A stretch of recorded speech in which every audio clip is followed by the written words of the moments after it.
Bonsoir à tous, soyez les bienvenus dans iWeek. Toute l'actu Apple, c'est le mardi de 20h à 21h sur Watch TV. On est très heureux de vous retrouver pour une émission un peu spéciale ce soir, puisque une fois n'est pas coutume, on va vous proposer une émission thématique. Et le thème du jour, c'est la voiture électrique et notamment l'iCar, nom de code, nom hypothétique d'une éventuelle voiture proposée par Apple. Alors c'est pas pour tout de suite, mais on en parle depuis des années. On va essayer de vous raconter cette histoire, on va essayer d'imaginer cette voiture du futur, si elle voit le jour un jour, ce qui n'est pas sûr non plus complètement. Et je vais tout de suite vous présenter mes complices de ce soir, en commençant par un visage familier sur Watch, c'est Alexandre Lenoir. Salut Alex. Bonsoir Benjamin, bonsoir à tous. Bon, toi tu es dans ton élément, parce que tu es voiture et Mac, donc là, comme un poisson dans l'eau. Je suis servi, en effet. Bon, bah on compte sur toi. En plus, tu as écrit très récemment dans iCreate, auquel tu collabores. Tu avais fait une double page très, très intéressante sur cette iCar, justement. Disons-nous un mot, tiens, pour servir d'apéritif. Alors l'iCar, c'est comment dire, c'est un peu l'Arlésienne. Hein. On peut remonter à loin autour de ces rumeurs-là, parce que on prêtait déjà à Steve Jobs des intentions autour de ça. Si on fait des recherches sur Google, même on trouvait des petites infographies de voitures Apple faites bien sûr par des artistes.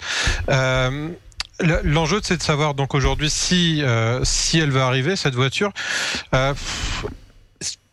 Honnêtement, je sais pas. Voilà. Alors on va en parler là pendant une heure, mais voilà, la question est pas simple, parce qu'il s'agit pas juste de faire une voiture. Ah, d'accord, c'est la fin de ta phrase. Ok, il ne s'agit pas juste de faire une voiture, et justement, c'est ce dont on va parler notamment avec toi, Alex. Au centre de l'écran, vous le retrouvez sur Mac Génération, macg.co, c'est Anthony Nelzin. Deuxième ou troisième passage dans iWeek, Anthony? Deuxième passage. Ah, et puis jamais 203. Exactement. Et ben, sois le bienvenu. Merci, bonsoir à tous. On t'avait reçu une première fois pour ton bouquin sur l'e-book store consacré à photo. La photo, oui. Ça marche bien? Ça marche pas mal, ça continue à bien marcher. Bon, tant mieux, je vous le conseille si vous ne l'avez pas encore feuilleté numériquement. Et puis bah voilà, MacG, hein, donc tu suis cette folle histoire de l'iCar depuis des mois aussi, comme nous, j'imagine. Voire des années même. Voire des années. Eh bien écoute, tant mieux. Alors à ta gauche, Anthony, un invité que vous connaissez si vous êtes fidèle de Watch, mais que vous n'avez pas l'habitude de voir dans iWeek. Non, et vous ne le verrez peut-être pas une deuxième fois. C'est Vincent Desmond, moteur légende. Salut Vincent. Je suis désolé Vincent, c'est de ma faute que t'es là. C'est un traquenard, parce qu'en fait, je n'utilise aucun produit Apple, et j'étais en train de dire en antenne que j'aimais pas trop les produits Apple et Apple en général, mais je suis prêt à me sacrifier à la cause de Watch, et me voici. Eh ben écoute, alors on t'en remercie, c'est bien, parce que voilà, il faut aussi des contradicteurs dans ce genre d'émission. On a une heure pour parler de l'iCar, donc on a besoin de toi. Tu es quand même journaliste spécialisé, donc l'arrivée d'Apple dans cet univers de l'automobile, voilà, au moins ça a un sens pour toi par rapport au reste de l'industrie, j'imagine. C'est vrai que c'est drôle, parce qu'on arrive à un carrefour où se rencontrent deux industries qui n'avaient rien de commun. Et je pense que c'est vraiment intéressant, parce que d'un côté on a une industrie de la high-tech où ça va très vite, où un produit chasse l'autre tous les 6 mois, et en face l'industrie auto qui est une industrie lourde avec des produits qui doivent durer 7 ans, parfois plus. Donc ça va être intéressant de voir comment ces deux univers vont s'entrechoquer, parce que je pense que ça va vraiment être un choc. Ouais. Et ben justement, ça va être l'une de nos questions, l'une de nos 20 questions de ce soir dans un instant. Et puis alors, bon, je vous le présente plus, hein, c'est un habitué, un fidèle, un pilier d'iWeek, c'est Eli Abitbol. Salut Eli.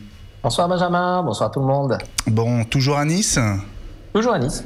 Bon, tu sais quoi, il a fait beau partout aujourd'hui. Oui, mais à Nice particulièrement. Donc, ça y est. Bon, Écoute, c'était important de le dire pour bien commencer l'émission. Alors, je précise un détail important. Si vous nous regardez en ce mardi soir, l'émission, pour une fois, n'est pas en direct. Donc, on l'a enregistré il y a quelques jours parce que nous sommes cette semaine au Met-Pied à Monaco et donc c'était compliqué de monter iWeek cette semaine. C'est la raison d'être de cette émission thématique. Et si vous nous suivez peut-être ce soir où nous enregistrons via le canal YouTube de Watch, vous pouvez participer avec le hashtag iWeekTV. Voilà, vous êtes déjà quelques-uns à nous avoir fait signe pour nous dire que vous étiez avec nous. On vous en remercie et vous êtes les bienvenus pour nous adresser vos questions, vos messages et vos réflexions sur cette voiture électrique dont on parle tout de suite puisque c'est le vrai début de l'émission. On va attaquer la première des 20 questions de ce soir autour de l'iCar. À tout de suite.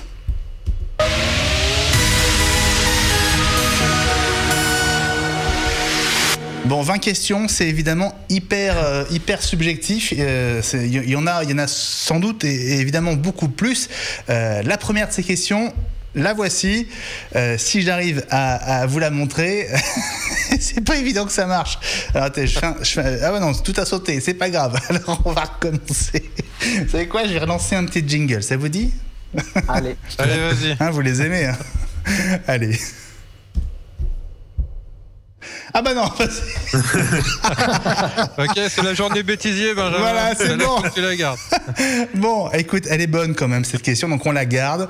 Alors, de quand date la première rumeur? Je vais me tourner vers Anthony qui faisait le malin il y a 2 secondes en disant qu'il suivait le sujet depuis des années. Alors concrètement, depuis quand tu suis le sujet de l'iCar, Anthony? Comme Alexandre le disait, c'est une rumeur qui a des années et des années et des années. Je crois que en faisant des recherches, les premières mentions que j'ai datent du début des années 2000, voire de la fin des années 90. Mais ça revenait plutôt comme un fantasme. Il y avait en effet des dessinateurs qui s'amusaient à mettre des voitures Apple en ligne, des choses comme ça. C'est jamais allé beaucoup plus loin, même si on sait que Steve Jobs aime les voitures, même si on sait que pendant un temps, Apple a planché peut-être sur l'opportunité d'aller vers une voiture.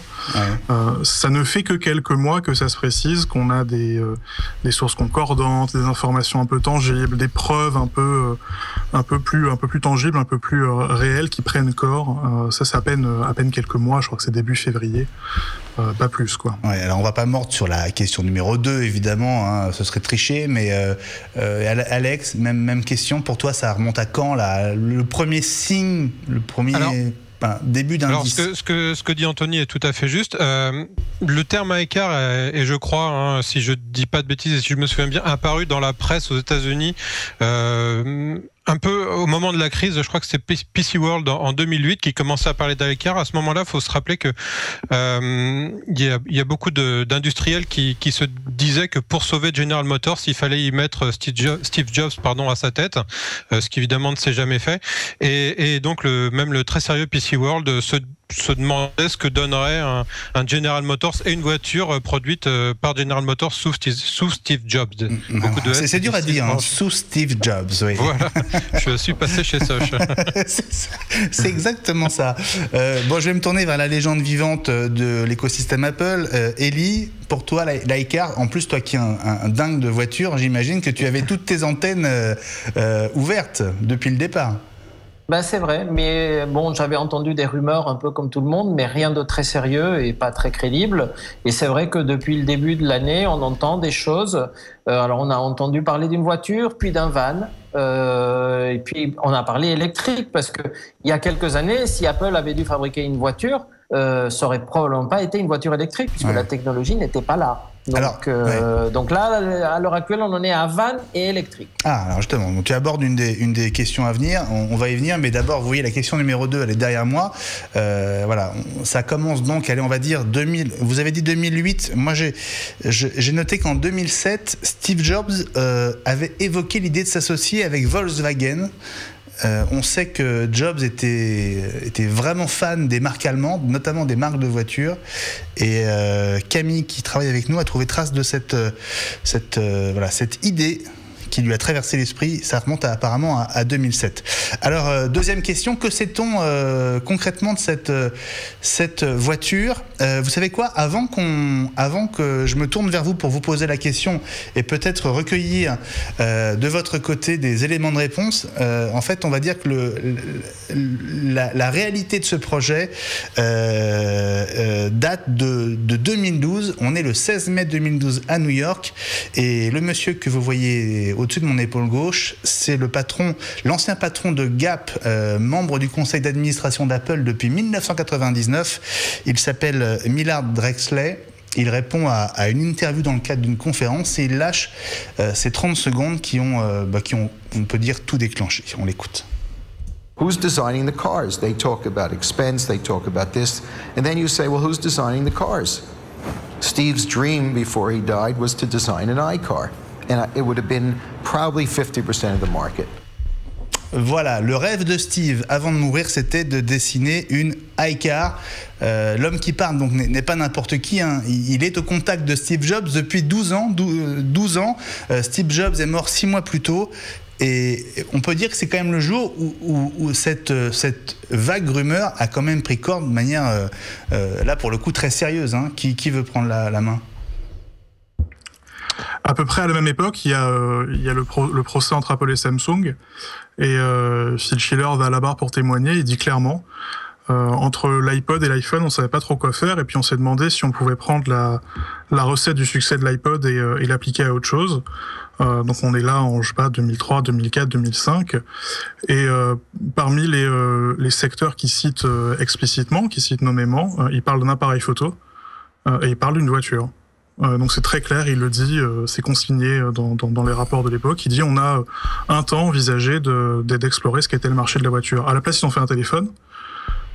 Mais depuis 2012, et depuis Schiller et depuis Drexler, ça commence à prendre corps, cette rumeur.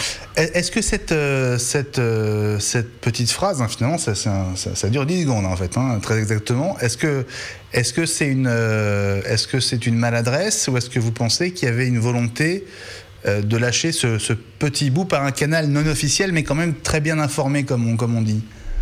Alex, c'est toujours assez difficile parce que Steve Jobs, on l'a beaucoup fait parler après sa mort. Hein. On a dit dans sa biographie qu'il avait réinventé la télévision. On l'attend toujours. On peut imaginer que c'est vrai. Je pense que c'est ni une maladresse ni une volonté de sortir quelque chose. C'est à mon avis, c'est dans la discussion. C'est probablement juste. Hein. Anthony a rappelé cet épisode du procès Apple-Samsung. Je crois que c'est dans la discussion, c'est venu et pour le coup, c'était effectivement sans doute une piste et un rêve de Steve Jobs qui aimait les voitures, il faut le rappeler. Ouais. Bon, alors on passe à la question numéro 3, parce qu'on est un petit peu quand même dans la même famille. Est-ce que Steve Jobs, de son vivant, avait évoqué cette idée? Est-ce que l'un ou l'autre parmi vous se souvient d'une interview à propos des voitures dans laquelle on aurait pu percevoir ce désir de sa part? Élie? Non, moi je n'ai pas de traces de Steve Jobs parlant d'une voiture, mais ce qui est sûr, c'est que Steve Jobs était un homme qui s'intéressait un peu à tout. Et à tout où Apple pouvait apporter quelque chose, donc faire une réelle différence. Donc il se soit intéressé de façon intellectuelle ou par curiosité à la voiture, j'en suis certain, parce qu'en plus, étant donné qu'il pilotait une voiture, d'ailleurs souvent la Mercedes SL que tout le monde a vue en photo, il a dû qui était garé souvent sur le parking de Cupertino. En tout cas, le modèle qu'il conduisait lui n'était pas au sommet de la technologie et de l'interface utilisateur. Je ne parle pas du moteur et de la ligne qui sont magnifiques. Je parle vraiment de la vie à bord, à l'intérieur de la voiture. Et ce modèle-là n'était pas au top. Depuis, ils ont fait bien mieux. Ouais. Anthony, j'ai cherché, j'ai pas trouvé non plus. Ouais. C'est vraiment, on sait qu'il était passionné de voiture. Il a la seule fois qu'Apple a sponsorisé un événement, c'est Steve Jobs qui a insisté au début des années 80 pour sponsoriser une Porsche aux 24 heures du Mans. Donc ça place le personnage, quoi. Il aimait les bagnoles, c'est sûr. Au-delà de ça, il a jamais dit que il était intéressé au-delà de ça, quoi. Emmener Apple vers la voiture, c'est jamais quelque chose qui a été dans sa bouche. Est-ce que Monsieur Vincent Desmond savait que Steve Jobs avait sponsorisé une voiture aux 24 heures du Mans? Non, pas du tout. Là, je découvre et j'avoue que je savais pas qu'il était passionné de voiture et quelque part, je suis content, quoi. C'est en général les gens qui aiment bien boire, qui aiment bien manger et qui aiment bien les voitures sont jamais foncièrement mauvais. Ça le rend enfin sympathique, c'est bien. Parce que le reste, bien manger, Steve Jobs, pas sûr, hein, végétalien convaincu. Bien boire, c'est pas sûr non plus. Mais bon. Allez, les voitures, on va dire que oui, mais pour vous situer l'époque, Apple avait encore le logo avec la pomme en couleur, hein, donc l'arc-en-ciel. Oui, bien sûr. Voilà, bon. Absolument. Et Benjamin, oui. si pendant qu'on parle, tu fais une recherche sur Google Images, tu vas trouver cette Porsche sans problème. Hein. Tu pourras pas la manquer. Bon, écoute, je vais essayer de la chercher pendant que vous répondrez à la prochaine question. On est déjà à la question numéro 4. Alors là, je pense qu'on va commencer à... Voilà, on est resté un petit peu sur la vieille histoire. On va commencer à rentrer dans le dur, là. Que disent les dernières rumeurs? Alors, où est-ce qu'on en est très concrètement au jour d'aujourd'hui de cette voiture? Alors, on dit iCar, voilà. On a dit iWatch, on s'était gouré. Ouais. Ce sera peut-être plutôt l'Apple Car ou plutôt voilà, peut-être rien du tout. Car. Toi, tu dis Apple Car, Ellie? Oui. Sûr? Oui. Bon. Non, mais je suis pas sûr qu'elle sorte. Ouais. Peut-être Apple Van, mais. C'est ça. Bon. Mais en tout cas, non. Je crois que on est passé. Vous avez vu avec la montre. La génération i, c'était la génération Steve Jobs. Je pense que Apple essaye d'évoluer légèrement au niveau des noms parce qu'ils étaient trop prévisibles. Donc moi personnellement, je parlerais plus d'un Apple Car que d'un iCar. Ouais. Bon alors, ok. Donc la voiture, la possible voiture électrique d'Apple. Qu'est-ce qu'on sait aujourd'hui? Qui veut prendre la main? On va dire qu'on s'adresse à ceux qui ne connaissent pas le sujet. Aujourd'hui, qu'est-ce qu'on sait? Quelles sont les pièces du puzzle qu'on a à notre disposition? Allez. Si on part du plus gros, on sait maintenant qu'Apple a loué un bâtiment à l'écart du campus de Cupertino, mais pas très loin, qui a été loué au nom d'une société écran, mais qui appartient à Apple parce que tous les DNS et tous les noms pointent sur Apple. Les DNS, c'est les serveurs Internet. On a vu passer des employés d'Apple à qui on demande de ne pas arborer leur badge quand ils rentrent et qu'ils sortent du bâtiment. Donc tout ça veut dire que c'est un projet un peu secret. Donc on a appelé ça projet Titan, ce qui ne veut pas dire grand-chose, mais c'est un nom de code comme un autre. Et que c'est un bâtiment qui se prêterait à des entrées-sorties de véhicules. C'est un rez-de-chaussée. Et ça avait servi à une époque à des gens qui avaient une concession automobile, si je me rappelle bien de ce que j'ai lu. Donc voilà un peu ce qu'on sait. Ça, c'est déjà au niveau du bâtiment. Je laisse maintenant mes camarades continuer sur le sujet. On va préciser que ce bâtiment est à Sunnyvale, donc on est en Californie, c'est effectivement tout près de Cupertino et qu'il y aurait pas loin de 200 personnes qui travaillent déjà sur place. Voilà, pour compléter ça, on sait que effectivement autour de ce projet, Apple a recruté des gens chez A123 Systems, qui est un spécialiste des technologies de batterie, a également recruté des gens chez Tesla. Alors ça, on peut dire on peut pas forcément tirer des conclusions uniquement par rapport à ce recrutement, parce que c'est pas parce que Tesla recrute chez Apple qu'on va prêter à Tesla l'intention de fabriquer des téléphones portables ou des ordinateurs. Ce sont des ingénieurs, des spécialistes des batteries, des nouvelles technologies. Mais quand même, il y a des pistes. Et puis, il y a effectivement des véhicules comme dit Ellie qui sortent de ce bâtiment et qu'on a vu évoluer sur les routes avec des tas de capteurs autour qui pourraient... Alors, ça peut vouloir dire plein de choses. Ça peut vouloir dire qu'Apple travaille sur du guidage, travaille sur du véhicule autonome, travaille sur une voiture tout court. C'est assez ouvert à mon avis. Ouais. Alors justement, on a des images de cette voiture Apple. Moi, ça me fait penser à Street View plus qu'à autre chose, mais regardons à quoi ça ressemble. Alors, jetons un petit œil à cette vidéo.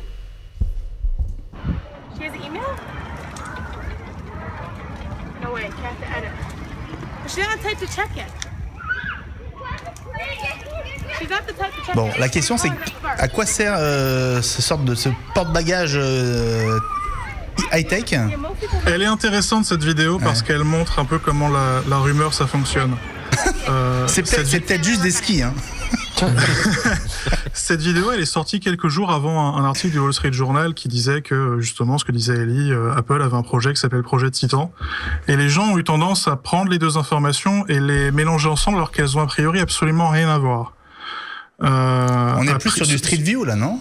Ce minivan, il ressemble étonnamment, moins à ceux de Google Maps et de Nokia qui ont notamment beaucoup de caméras parce qu'ils font du Street View, mais il ressemble énormément à ceux de TomTom qui ont un peu le même toile avec cette espèce de ski là sur la galerie. Et un lecteur du site MacRumors, dont ces vannes sont passées dans l'Ouest américain, en Floride, à Chicago, à New York, un peu partout aux États-Unis. Un lecteur américain du site MacRumors a fini par taper à la fenêtre d'une des voitures, demander au conducteur ce qu'il faisait là. Et le conducteur lui a dit clairement, je suis là pour faire la cartographie. Et le véhicule, il ressemble aux centaines de véhicules qu'on a pu voir passer qui font de la cartographie. Ouais. Donc il y a ça d'un côté et tout le reste de l'autre. Et nous, en tout cas, la manière dont on a traité l'info, c'est les deux sont complètement séparés et c'est absolument rien à voir. Vincent, sur la question, que sait-on de manière un peu fiable aujourd'hui? Qu'est-ce que tu dirais, toi? Qu'est-ce que toi, tu as l'impression de savoir, en tout cas? Moi, j'avoue que je sais pas grand-chose sur le sujet de la Apple Car en elle-même.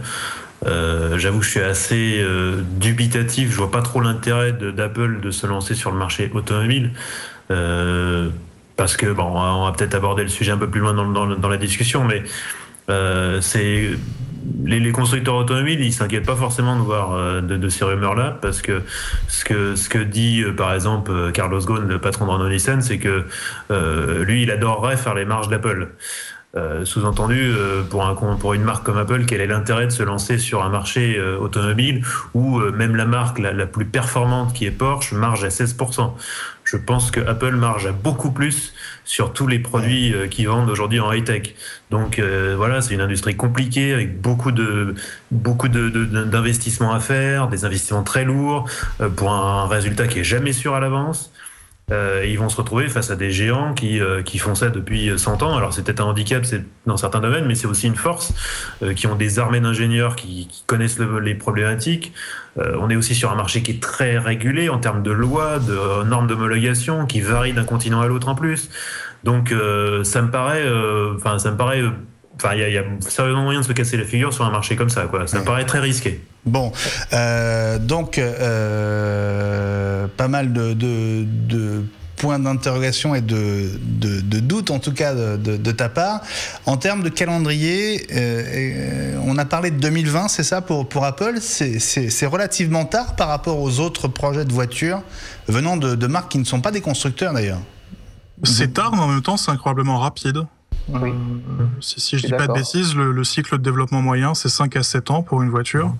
Même s'ils se font aider et les rumeurs disent qu'ils ont de gros partenaires industriels, ça paraît quand même assez incroyable pour une société qui débarque, même s'ils sont allés chercher chez Mercedes, chez GM, chez Ford, chez Tesla, de développer une voiture aussi ambitieuse, en tout cas selon l'ambition qu'on leur prête. Ça paraît totalement irréaliste, en tout cas incroyablement compliqué de ce qu'on sait du marché automobile actuel. Ouais. La question, quand pourrait-elle sortir? On pourrait ajouter, quand est-ce que ça a commencé? À votre avis, depuis quand est-ce qu'Apple travaille sur le sujet?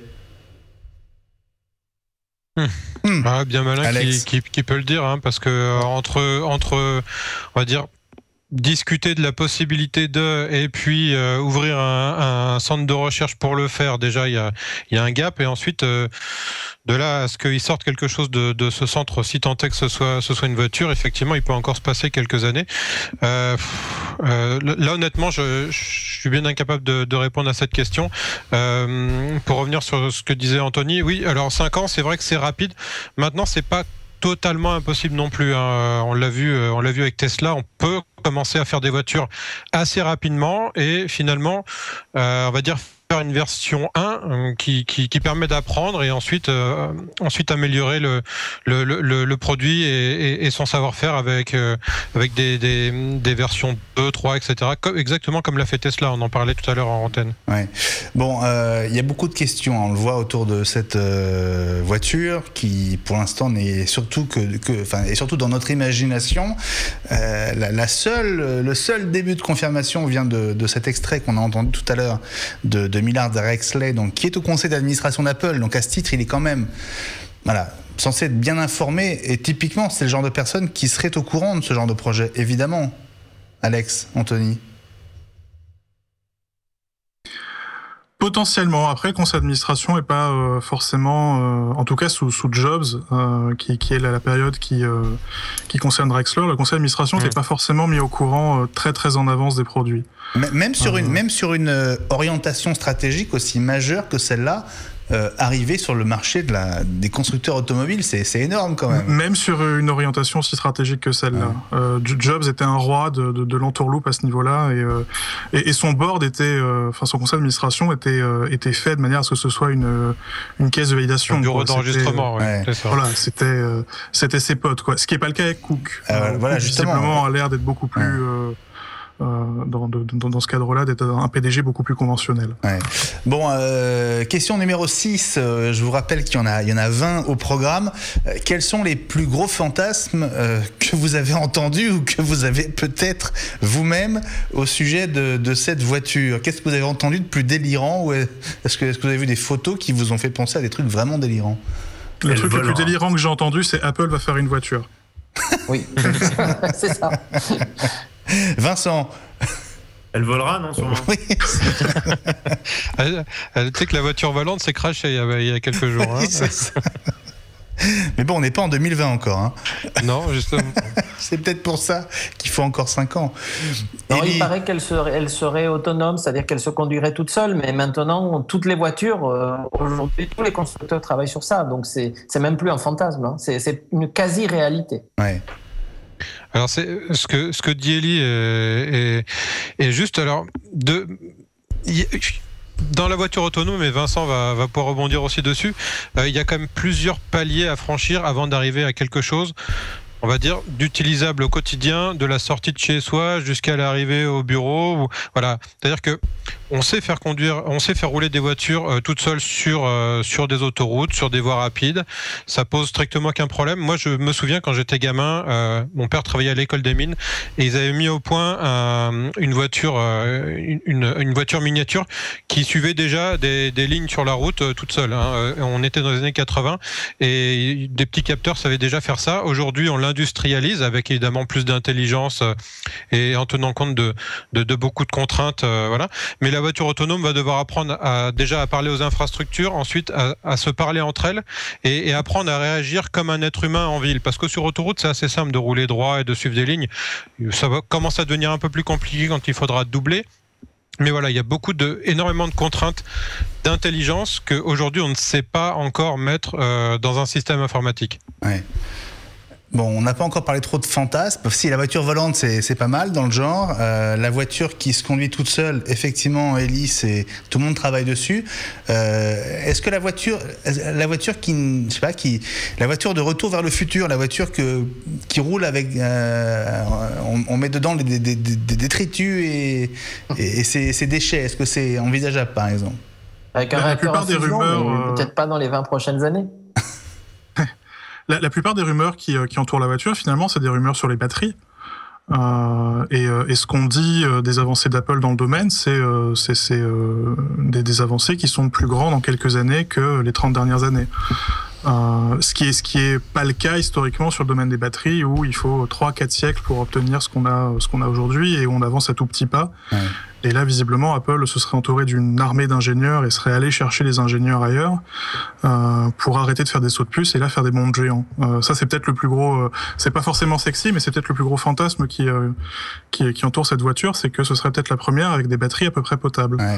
Alors, tu dis que Apple fait des progrès de géants. Je vais me tourner vers Elie parce que j'avais cru comprendre que les progrès venaient surtout de chez Tesla. Est-ce que tu es d'accord avec ce que vient de dire Anthony, Elie? Je ne sais pas exactement ce que fait Apple, puisqu'on n'a pas d'infos très précises, mais dans le domaine des voitures électriques, c'est sûr qu'aujourd'hui Tesla est une référence. Et comme ils sont pas loin de chez Apple, parce que Fremont est pas loin de Cupertino, et que dans Silicon Valley, les bons ingénieurs sont extrêmement rares et très très courtisés, il y a eu une sorte de combat de ce qu'ils appellent du cross-poaching, c'est-à-dire que Tesla a débauché au début énormément d'ingénieurs d'Apple, on parle de 200 à 250 ingénieurs d'Apple qui seraient allés chez Tesla. Et du coup, Apple finit par réagir en débauchant des ingénieurs de Tesla. Apple les récupère, quoi. Voilà, en fait, je ne sais pas si c'est lié à des projets ou si c'est lié au talent des gens sur place qui est rare et que donc tout le monde s'arrache. Ouais. Alors la question c'était très exactement comment Apple débauche chez Tesla et pourquoi. On a 2-3 indices quand même déjà sur les conditions économiques qu'Apple propose aux ingénieurs de chez Tesla qui viennent à Cupertino. Hein.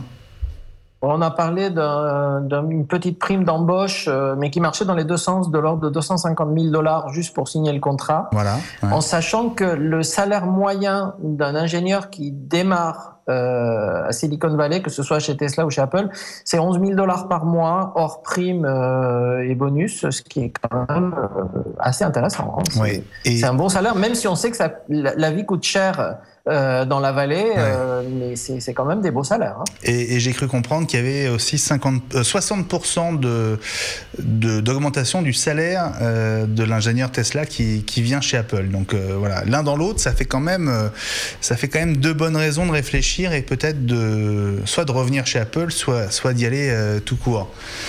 On parle beaucoup d'ingénieurs, mais dans le sens débauchage, quand c'est Tesla qui débauche chez Apple, ils ont aussi débauché beaucoup de managers. Et certains des cadres de Tesla sont des anciens cadres d'Apple et beaucoup des managers de Tesla sont des anciens d'Apple. C'est aussi ça que Tesla cherche chez Apple. Ouais. Ce qui n'est pas forcément le cas dans l'autre sens, où Apple cherche peut-être plutôt des ingénieurs, notamment des ingénieurs qui savent parler de batterie. Alors que Tesla est vraiment allé chercher des gens qui savent organiser une boîte de la taille d'Apple et avec les ambitions de Tesla. Alors, la question qui se pose, c'est qu'à force de débaucher des gens chez Tesla, on peut se demander pourquoi pas carrément les racheter. Absolument. Ça, on en parle depuis un moment quand même. Hein. Enfin, c'est dans l'air du temps en tout cas.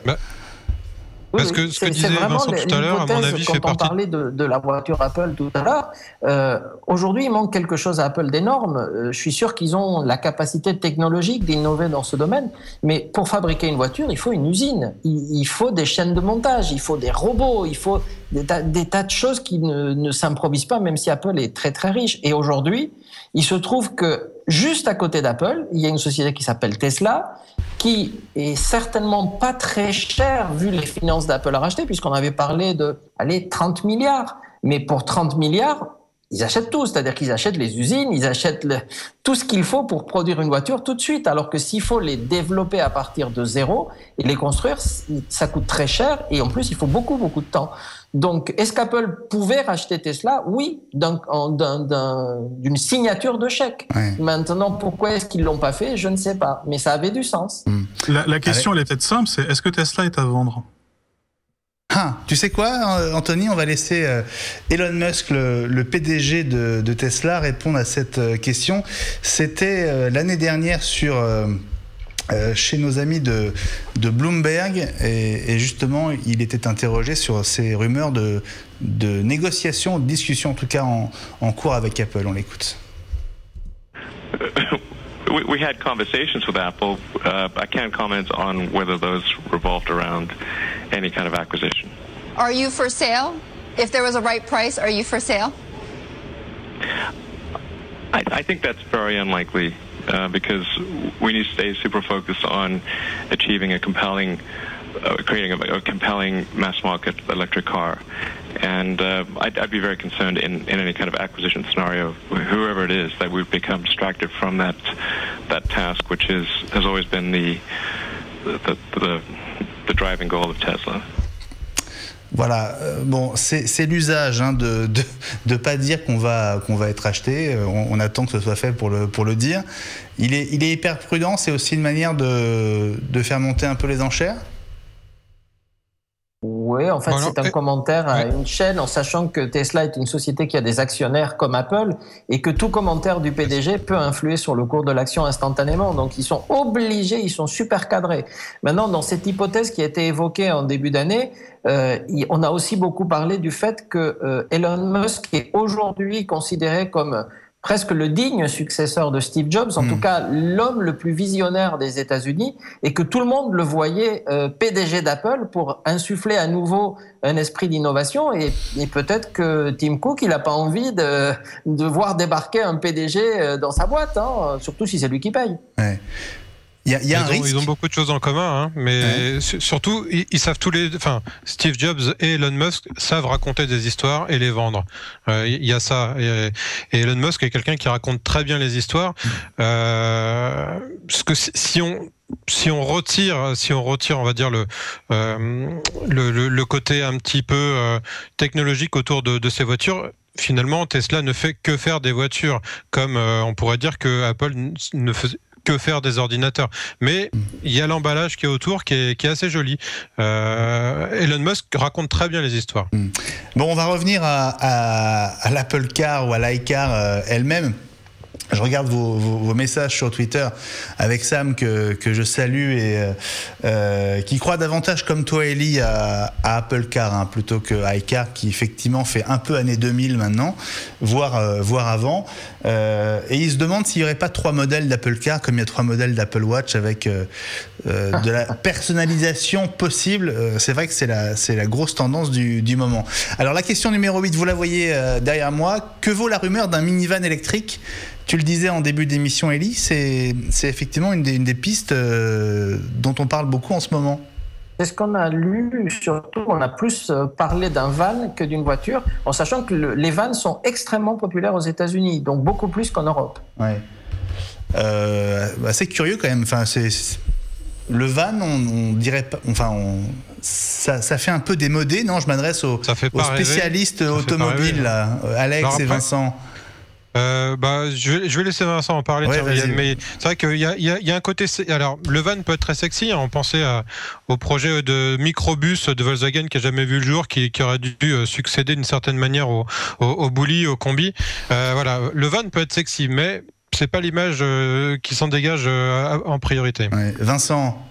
C'est vrai qu'aux États-Unis, oui, effectivement, le van est très populaire, mais d'un autre côté, le van est aussi très connoté soccer mom, quoi. C'est la voiture pour aller chercher les enfants à l'école et les ramener et aller faire les courses, la voiture de madame, quoi. Donc et voilà, je peux pas m'empêcher de parler. On parle d'Apple, quoi. Donc qui dit Apple dit style, quoi. Et un minivan, c'est tout sauf stylé. C'est un cube à roulettes, quoi. Donc je peux pas imaginer. Enfin, si un jour il y a une Apple Car qui sort, j'ose espérer qu'elle aura pas la ligne d'un minivan, quoi. Ouais. Ellie. Toi, t'es plutôt dans la Tesla, donc forcément. Je ne sais pas. Honnêtement, moi, je crois pas beaucoup à cette rumeur de voiture. Hein. Je pense qu'Apple peut faire des tas de choses, mais fabriquer une voiture intégralement, j'y crois pas beaucoup. Mais un van, pourquoi pas ? Mais je suis totalement d'accord avec ce qu'ont dit les autres.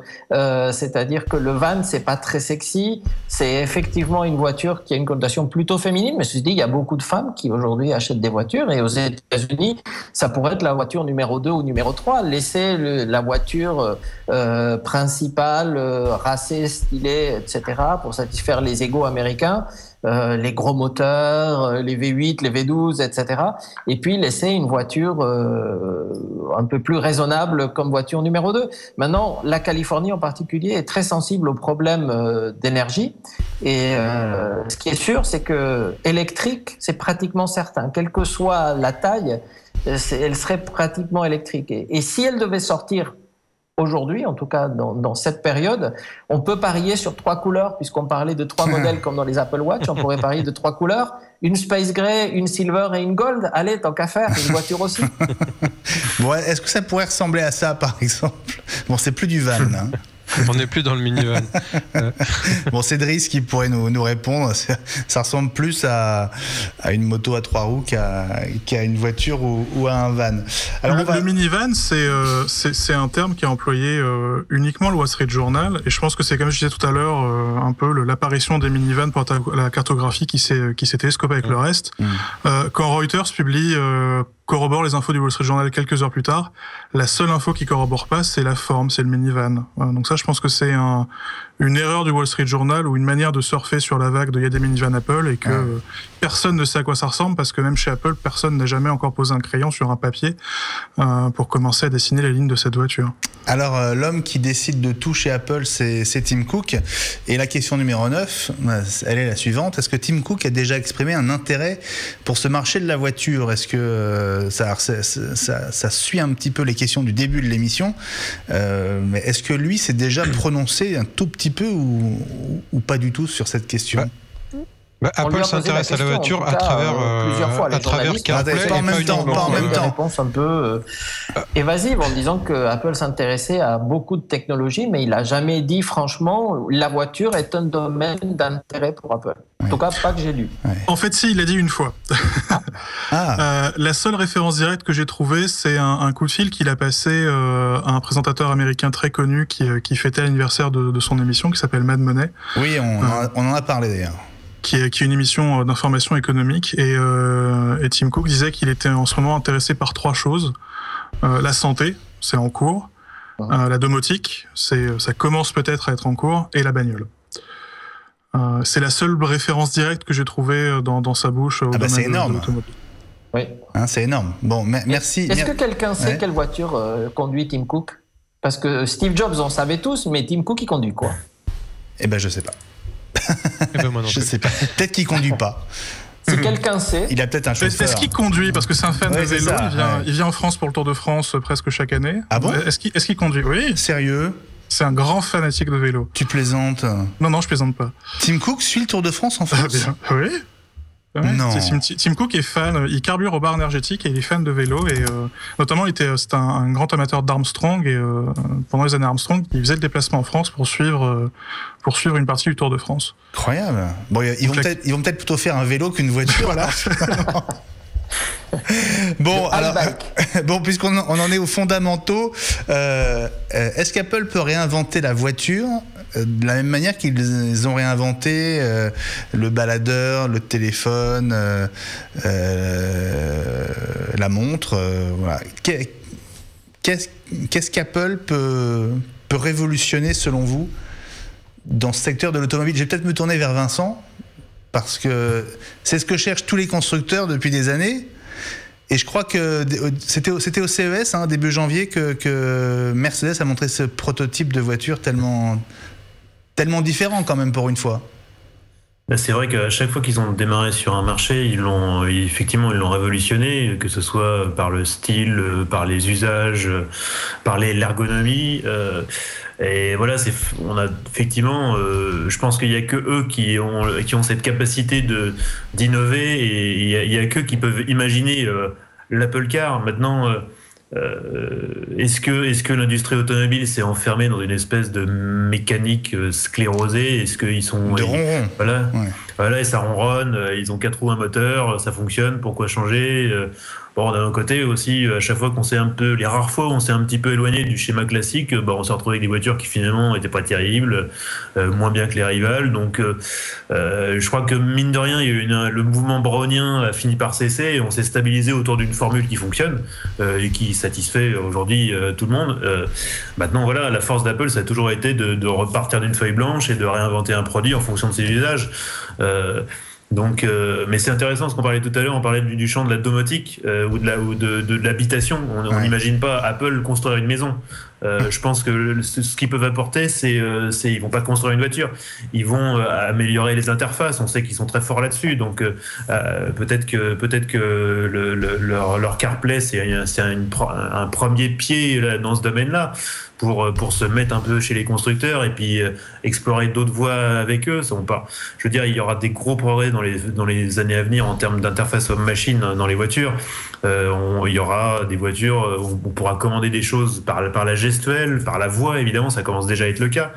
Donc je pense que, à mon avis, si influence Apple il y aura, elle est là parce que c'est un univers où ils sont pertinents, ils ont une maîtrise technologique, ils ont un savoir-faire dans les interfaces, dans l'intuitivité qui est absolument indéniable, même pour moi qui suis pas un amateur, mais je suis obligé de reconnaître qu'ils sont très forts, quoi. Donc voilà, je pense que c'est là qu'ils sont vraiment légitimes. Et je pense pas qu'ils vont révolutionner la voiture, mais par contre, ils peuvent, oui, révolutionner les habitacles et les interfaces, ça c'est sûr. Alors, on va passer à la question suivante, et tu as commencé à l'aborder. Benjamin, Ah oui, Alex. Juste une toute petite seconde, j'ai trouvé une photo où on voit Tim Cook en train de charger des marchandises dans sa voiture. Il semblerait que ce soit une Mercedes, pour répondre à la question de tout à l'heure qu'on se posait. Voilà. Merci beaucoup pour cette précision, Alex. Donc, il perpétue l'amour du patron d'Apple pour les voitures allemandes. Alors question numéro 11, quelle légitimité pour Apple? Évidemment sur ce marché de l'automobile. C'est sûr que dans le monde de la high-tech il n'y a pas de problème, mais est-ce qu'ils sont crédibles pour justement débarquer au milieu de General Motors, Renault. Alors je veux dire des bêtises parce que il y a eu tellement de rachats si je dis Ford, si je dis Audi, si je dis Mercedes. C'est bon. Alex. J'ai envie de te dire. Pourvu que le produit le soit, n'importe qui peut être crédible. Le truc, c'est... Alors, faire une voiture, c'est une chose. Après, il faut la vendre. Ça, c'est encore autre chose. Donc, il faut un réseau de distribution. Apple, c'est vendre jusqu'à maintenant, c'est vendre des petits objets dans ses propres réseaux. Je vois mal Apple se lancer comme ça du jour au lendemain dans la distribution automobile. Donc il faudrait des partenariats, ou monter un réseau, ce qui prendrait quand même pas mal de temps. Ça se fait pas du jour au lendemain. Il s'agit pas juste d'ouvrir la boutique. Il y a quand même beaucoup de contraintes réglementaires. Donc on l'a vu avec Tesla, un nouvel arrivant peut être crédible à partir du moment où il apporte quelque chose. Donc Apple pourrait être crédible là-dessus. On reste toujours sur la question en suspens, est-ce qu'ils vont le faire?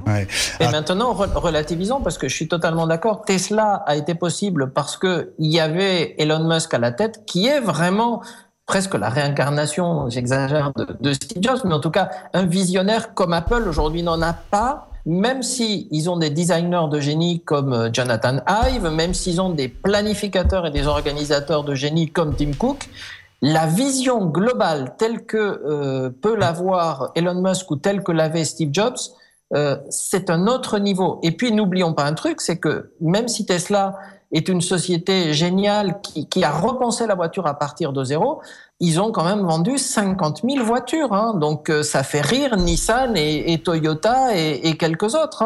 Et que leur ambition, c'est peut-être d'ici 10 ans, arriver à vendre 500 000 voitures. Ouais. Donc...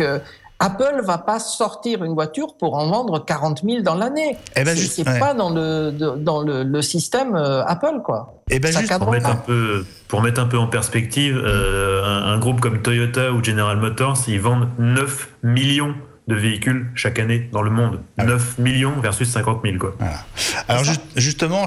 Juste pour rebondir sur ce que disait décidément, j'arrive pas à en placer une. Apple, c'est surtout une championne de la distribution directe. Et le grand problème de Tesla aux États-Unis, c'est notamment d'avoir des concessions, et ils y pensent à la distribution directe. Et la deuxième légitimité est dans le design. Faut pas oublier que la plupart des grands designers d'Apple, ce sont aussi des designers automobiles. Newson a dessiné le concept car Ford qui a longtemps été derrière toi, Benjamin. Un des collègues de Ive a très très longtemps été chez BMW. Et Eddie Q, qui est le patron notamment d'iTunes et des boutiques, il est au conseil d'administration de Ferrari. Donc l'histoire d'amour entre Apple et l'automobile, elle n'est pas toute neuve. Donc ils ont aussi cette forme de légitimité. Alors c'est pas une terra incognita. Pour autant, les amis... Et pour continuer à te couper la parole une dernière fois, on a refusé pour l'instant à Tesla le droit de vendre des voitures en vente directe. Ouais. Merci Alex. Bon alors, tout ça étant dit, à partir de quand est-ce qu'on considérerait que Apple pourrait se planter sur ce marché de l'automobile? Est-ce qu'Apple peut se planter? Il y a quand même beaucoup de gens qui attendent la marque au tournant et qui ne seraient pas mécontents un jour qu'il y ait un Gadin. Est-ce que l'automobile est un essai plus risqué que dans les autres domaines où la marque est allée jusqu'à maintenant? Élie? Non, parce que je pense qu'Apple n'ira pas s'ils n'ont pas complètement maîtrisé tous les aspects. Ils n'annonceront jamais rien, ils n'iront pas plus loin qu'une exploration s'ils ne sont pas sûrs de leur coût. Apple n'est pas une boîte qui va se planter. Regarde ce qui s'est passé sur la télé. On en a parlé au CES, rappelle-toi, il y a quelques années. Depuis, tout le monde a fantasmé. Apple n'a toujours pas sorti un téléviseur et je pense qu'ils n'en sortiront pas. Ils sortiront certainement un nouvel Apple TV dans pas très longtemps, mais pas un téléviseur. Alors que tout le monde était sûr et certain. Et on avait même entendu des gens qui disaient « mais oui, mais nous on travaille, mais on va faire les haut-parleurs, mais etc. etc. » Et c'est jamais sorti parce que juste le modèle était pas crédible et la voiture, sauf surprise et sauf s'ils maîtrisent tout, elle sortira pas. Alors justement, les amis, pourquoi une voiture ? pourquoi se lancer dans cette galère? Je crois que c'était dans ton petit mémo, Anthony. Tu posais la question. En même temps, on pourrait dire pourquoi un baladeur musical, pourquoi des boutiques, pourquoi un téléphone. C'est un peu la même question. C'est qu'est-ce qu'Apple peut changer, qu'est-ce qu'Apple peut changer pour le meilleur. Sur quoi on peut plaquer le modèle d'Apple, qu'est-ce qu'on peut améliorer, et surtout qu'est-ce qui est chiant à utiliser au quotidien, et sur lequel Apple peut apporter une plus-value. Ils ont montré qu'ils pouvaient le faire dans la distribution, ils ont montré qu'ils pouvaient le faire dans la musique, ils ont montré qu'ils pouvaient le faire dans la téléphonie, pourquoi pas dans la voiture. C'est le seul truc qui me fait penser que peut-être il y a une chance qu'elle sorte, cette voiture. Autant je voyais pas du tout ce qu'il pouvait apporter à la télévision, comme disait Ellie, autant peut-être à la voiture je le vois, et je le vois peut-être d'autant plus que je conduis pas, que j'ai pas le permis, et que je trouve l'idée de la voiture personnelle ridicule. Ben, tu vois, autant dans l'interface, je suis totalement d'accord, Apple peut apporter des choses qui seraient d'ailleurs capables de vendre, comme ils ont fait avec CarPlay, à pratiquement tous les constructeurs. Ils sont capables de révolutionner la façon dont on interagit avec une voiture. Mais quel intérêt de fabriquer les moteurs et les roues? Parce que c'est pas là-dedans qu'ils vont révolutionner. Dans la voiture électrique, on achète beaucoup les moteurs et les roues, justement. On fabrique le châssis, mais... Alex, alors, il y a un souci avec le son qui vient de chez toi. Ouais, il y a un petit problème avec le son. Continue, je vais essayer de régler ça. Ah ouais, attends, on fait une toute petite pause. Vous m'entendez pas là, Voilà. pas là. Vous avez le son aussi mauvais que moi Ouais, Attends, je vais débrancher l'interface et la rebrancher, ça peut suffire. Vous m'entendez ou pas? Ah ouais. Beaucoup mieux. Ouais, beaucoup mieux. Bon, ok. C'est réglé. Tu disais? Je sais plus. Dans les voitures électriques, ça achète beaucoup des composants. Les roues, on parlait des roues et des moteurs. Oui, effectivement, dans la voiture électrique, c'est beaucoup plus un jeu de mécano au niveau du moteur, des roues, on va dire de ce genre d'organes traditionnels. Il faut concevoir le châssis, mais le reste, c'est presque de la banque d'organes. On achète les batteries, on achète le moteur, et il faut concevoir, on va dire, l'intelligence, l'électronique et le châssis. Bon. D'ailleurs, la preuve, c'est que Tesla achète ses Komodo chez Mercedes, par exemple. Ouais. Et ses batteries, c'est Panasonic. Alors, je prends le problème à l'envers. On voit qu'Apple, voilà, c'est un risque évidemment pour Apple. Est-ce qu'à l'inverse, il y a des risques pour l'industrie automobile de voir débarquer ce nouveau concurrent, ou est-ce que ce sont de tels géants qu'il y a de la place pour tout le monde? Vincent? Je vais me faire un peu l'avocat du diable et du statu quo, mais je pense pas que, encore une fois, je pense pas que ça les inquiète. D'abord parce que je pense que eux, ils y croient pas. En tout cas, une Apple Car, voilà, comme disait, c'est ce que je disais tout à l'heure. Je suis pas sûr. Pour Carlos Ghosn, il adorerait marger comme Apple. Donc pourquoi Apple irait s'embêter à vendre des voitures en faisant peut-être 16% de marge dans le meilleur des cas sur un produit qui est compliqué à vendre, qu'il faut homologuer, dont après il faut assurer l'entretien, la prévente. Il y a des contraintes qui sont complexes. Donc je pense que moi, je les imagine pas inquiets. Je pense que eux, ils savent ce que c'est, évidemment, de concevoir une voiture. C'est de l'industrie lourde, avec des cycles de vie longs, avec des contraintes énormes. Avec des usines qu'il faut avoir, de grosses usines, même si effectivement aujourd'hui, grosso modo, 80% des composants viennent des équipementiers, ben, ça veut pas dire qu'il y avait que 20% du boulot à faire pour faire une voiture. Franchement, moi, je vois pas de menace. Alors peut-être que là, je suis en train de me faire enregistrer. Peut-être que dans 5 ans, on va ressortir ça, on dira, il a pas vu le truc arriver, le nul. Mais franchement, moi, je les sens pas inquiets. Et encore une fois, voilà. On voit Tesla qui a attendu la 2e génération de produits pour avoir une voiture qui est parfaitement cohérente, qui est bien et qui connaît un succès, qui reste un succès d'estime. On parlait de 50 000 voitures par an, c'est rien. Et ça veut dire qu'à ce niveau-là, ils ont très peu d'économies d'échelle. Ils y sont obligés de développer eux-mêmes leur plateforme. Alors même s'ils récupèrent des moteurs par-ci, des batteries par-là, il y a quand même des coûts incompressibles. Et ces coûts, faut les amortir sur des gros volumes. C'est tout l'enjeu de l'industrie automobile. Aujourd'hui, par exemple, dans le groupe Volkswagen, c'est les champions du partage de plateforme. Vous avez la même plateforme pour 30 modèles différents que vous amortissez sur 1 million, 2 millions, 3 millions d'exemplaires. Donc vos coûts unitaires baissent de façon formidable. Si Apple se lance là-dedans, effectivement, faut qu'ils arrivent d'emblée à faire mieux que Tesla. Et quand je dis mieux, c'est pas juste x2, c'est plutôt x10, voire x20, quoi. Ouais. Alors, tu disais que les patrons des constructeurs n'y croient pas. Ça tombe bien, c'était la question suivante. Comment réagissent les grands patrons des constructeurs automobiles? Et justement, on va entendre l'un d'eux, c'est Carlos Ghosn. Il a répondu sur le sujet d'Apple. C'était début mars au Mobile World Congress à Barcelone. The fact that a company outside the car industry is saying, I'm going to do electric cars, for me is, on the contrary, refreshing, reconforting, that this is a mainstream technology, which obviously growth is slow, but it's going to be steady and very important for the future. Particularly when Apple says, in 2020 we're going to come with electric car. Obviously it's very good news for us because again, you're attracting the attention on the consumer to the fact that there is an alternative which is an alternative of the future. And obviously when you are leading the pack, today we are the largest producer and seller of electric car in the world. So obviously we continue to push this technology. You're going to have a game of competition and alliances between car makers and tech companies in order to make the best technology and the most advanced technology. Voilà Carlos Ghosn. Alors c'est marrant parce qu'ils disent tous c'est une super nouvelle qu'Apple arrive, mais est-ce qu'on peut les croire, Alex? C'est ce que je voulais dire. Il y a plusieurs choses intéressantes dans cette vidéo. La première, c'est que Carlos Ghosn dit quand Apple dit, mais Apple n'a jamais rien dit. Oui, donc ça c'est la première chose. La deuxième chose, c'est que donc Carlos Ghosn qui était au Mobile World Congress en même temps que se tenait le salon automobile de Genève.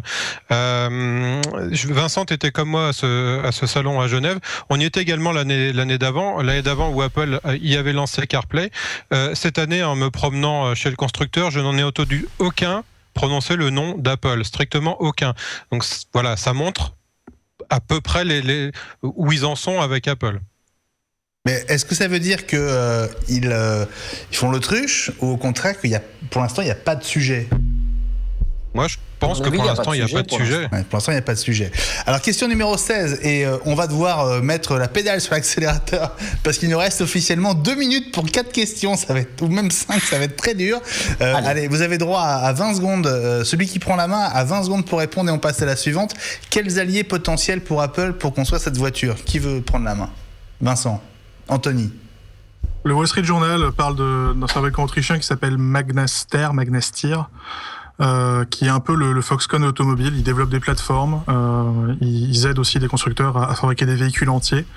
Ils sont occupés de la BMW X3, ils sont occupés de certaines Jeep, ils sont occupés du Break Mini, ils sont occupés de l'Audi TT, ils sont occupés de la Peugeot RCZ, etc., etc., etc. C'est des gens qui peuvent faire gagner des années de développement et des années de savoir à Apple.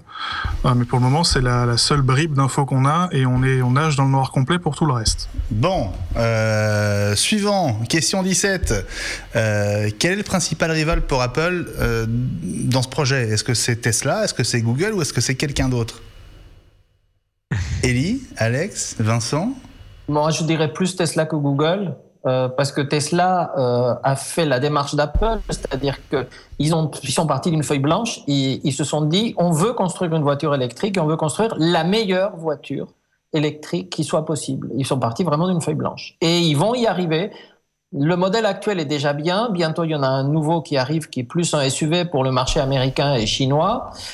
Mais là où on les attend et là où ils vont faire leurs preuves, c'est sur le modèle 3 qui est prévu pour 2017, dit Tesla, donc moi je dis 18, parce qu'ils nous ont habitués à quelques petits retards, qui serait grosso modo l'équivalent d'une Model S d'aujourd'hui, mais à moitié prix, c'est-à-dire à $35 000. Ah, intéressant. Le jour où ils arrivent à faire ça, avec l'autonomie des voitures actuelles, voire meilleure, et avec tout ce qu'ils savent faire, là oui, là on peut commencer à parler de volume. Et d'ailleurs, ils ont parlé eux-mêmes de 500 000 voitures an, 500 000 voitures an, ce qui est beaucoup par rapport aux 50 000 d'aujourd'hui, et peu par rapport aux 5 ou 9 millions dont parlent les très gros. Mais imaginez qu'ils puissent décupler leur production et leur vente de voitures, c'est énorme pour une société de cette taille-là. Donc eux sont très sérieux. Google fait de la conduite autonome. Alors Elie, on a dit 20 secondes, je te rappelle. C'est pas grave. C'est pas grave parce qu'on est déjà à la question 18 et il faut qu'on y arrive. Quel positionnement pour cette voiture, Alex? Alors on dit qu'Apple est une marque premium, donc on peut penser qu'ils vont pas rentrer par le bas de la gamme. Maintenant, pour vendre des voitures, il faut, comme dit Eli, il faut les faire populaires, il faut les faire peu chères. Donc, mais si on les fait peu chères et populaires, on gagne pas d'argent. Donc j'ai plutôt tendance à dire premium et il y a la marge, il faut soutenir la marge. Bon, question directement liée, combien coûtera-t-elle ? Est-ce que l'un de vous a une idée de fourchette de prix Alors, une voiture américaine, par essence, c'est pas très cher, mais une voiture Apple... Pour rebondir sur ce que dit Alexandre, je les vois tout à fait dans le créneau qu'occupe Smart actuellement. Du petit premium. Oui. Donc, allez, budget ? Je sais pas, on parle de quoi, 15 ou 20 000 balles, c'est ça ? Si on fait une voiture avec la marge d'Apple au-dessus de celle de Swatch ? De Smart. Je connais pas les marges de Smart. Vincent, peut-être t'as une idée, mais... Je crois qu'elles sont pas très élevées. Hein, parce c'est une voiture qui coûte assez cher à produire. C'est d'ailleurs pour ça que maintenant ils la font avec Renault pour abaisser justement les coûts. Donc même eux, ils sont obligés de s'allier avec d'autres marques pour abaisser les coûts. Donc moi j'ai l'impression qu'on parle du sexe des anges là, parce que moi cette voiture je la vois jamais arriver. Donc non plus. Bon, c'est de la science-fiction. Alors quand même, il y a une brique qui existe aujourd'hui, c'est CarPlay. En un mot, à votre avis, quel rôle peut jouer CarPlay à moyen long terme par rapport à cet éventuel projet ? Un rôle ou pas de rôle ?